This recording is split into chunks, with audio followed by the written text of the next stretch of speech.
Pidcock juxtaposed those excerpts from the quote to make it look as though I was approving of men when they dream of being rapists, and I was commending the daydreams of women who wanted to be ravished.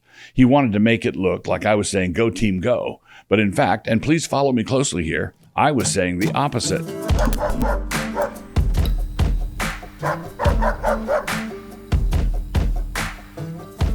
Introduction. So a gent named Josh Butler apparently won the woke lottery, this being the kind of lottery that Shirley Jackson made famous through her short story of the same name. He did this after an excerpt from his forthcoming book was published at TGC. Well, maybe it is a forthcoming book, I don't know anymore. Outrage ensued, and the article was pulled and groveling apologies were made. He lost his position at the Keller Center, and the evangelical world proved that it can woke swarm with the best of them. But because the internet is forever, you can still read Mr. Butler's offenses here for yourself. You know what I think they're trying to do? I think they're trying to get Tim Keller to red pill. And however unlikely I might think that is, it would certainly be festive. Now, if you go and read that article, you will encounter nothing worse than a classic example of evangelical overshare. What has happened to the evangelical world? We used to be able to take examples of overshare right in stride. It was our bread and butter. How has it come to pass that the once robust evangelical movement no longer knows how to process examples of overshare? Tell it not in Gath. At any rate, it came out in the course of Butler's article that the sex act, if heteronormal, involved something called penetration, and he let it slip somehow, and a bunch of our liberated sisters ran sobbing from the room. I make an appearance in a sideshow. A number of years ago, Jared Wilson wrote an article, also for TGC, and a similar uproar happened. This was because he had the temerity to quote from the chapter on rape in my book, Fidelity.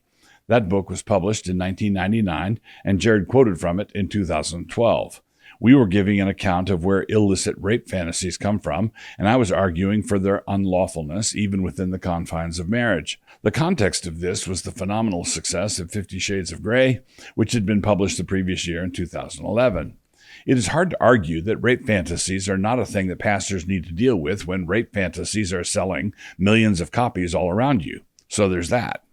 Our argument, and for those who were born after the publication of Fidelity, an argument is an arcane process in which you set forth some premises and seek to exhibit the implications.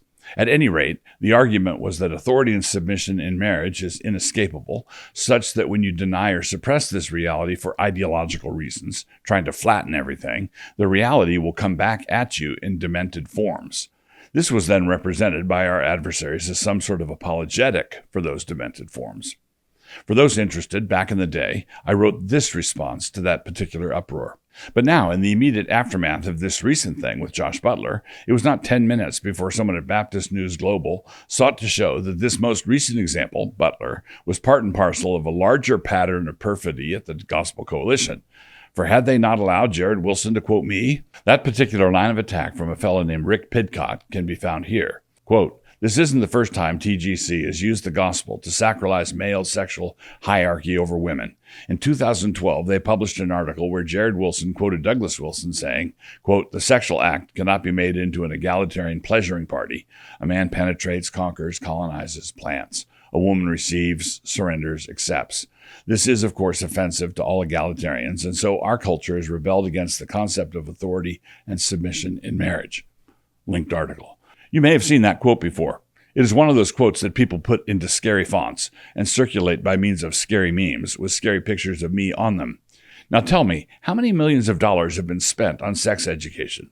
However, Pidcock continues with his scissors and library paste mode of critique. Quote, "That 2012 TGC article continued. Quote, men dream of being rapists, and women find themselves wistfully reading novels in which someone ravishes the soon-to-be-made willing heroine. And this, true authority and true submission, are therefore an erotic necessity. Samo, samo." Having done this much, the author then quotes the late Rachel Held Evans when she said, quote, "What is perhaps most disconcerting is the fact that even after multiple women expressed their concerns in the comment section, both Jared Wilson and Doug Wilson repeatedly dismissed these concerns with exasperation and condescension, ridiculing the commenter's lack of reading comprehension.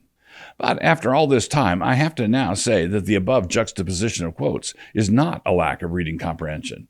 No, the problem lies somewhere else. Quote, "Blessed is that man that maketh the Lord his trust, and respecteth not the proud, nor such as turn aside to lies." Psalm 40, verse 4. Pidcock juxtaposed those excerpts from the quote to make it look as though I was approving of men when they dream of being rapists, and I was commending the daydreams of women who wanted to be ravished. He wanted to make it look like I was saying, "Go team, go." But in fact, and please follow me closely here, I was saying the opposite. So let me brag on Canon Press for a minute. Allow me to explain yet again what is actually going on here. I had a little bit of fun above with the game that the Sob sisters are playing, but their fastidious reactions to certain sexual realities is not where the main action is. Their central concern is to maintain their right to bully other people. Their kinky interest is to get grown men at the Gospel Coalition to crawl on all fours, asking for forgiveness. When they ran from the room, that was certainly a spectacle, but the real problem was that they teamed up with commies out in the hallway, and they've come back in with certain mandatory requirements for everybody. Their commitment to the free exchange of ideas is somewhere near North Korean levels, and the only thing they know how to do is demand things: apologies, retractions of blurbs, withdrawal of book deals, cancel culture, and so on. They are she-bullies, and the men who enable them in getting away with this kind of gross misbehavior are being pencil necks. But I published Fidelity with Canon Press almost 25 years ago. In that time, they have never once wavered in their commitment to the publication of what we believe the truth of God to be, as set forth in His Word. And this, despite the fact that there have been multiple opportunities for them to react the way other publishers react to the woke scolds, and they have not done it. I'm really proud to be associated with them.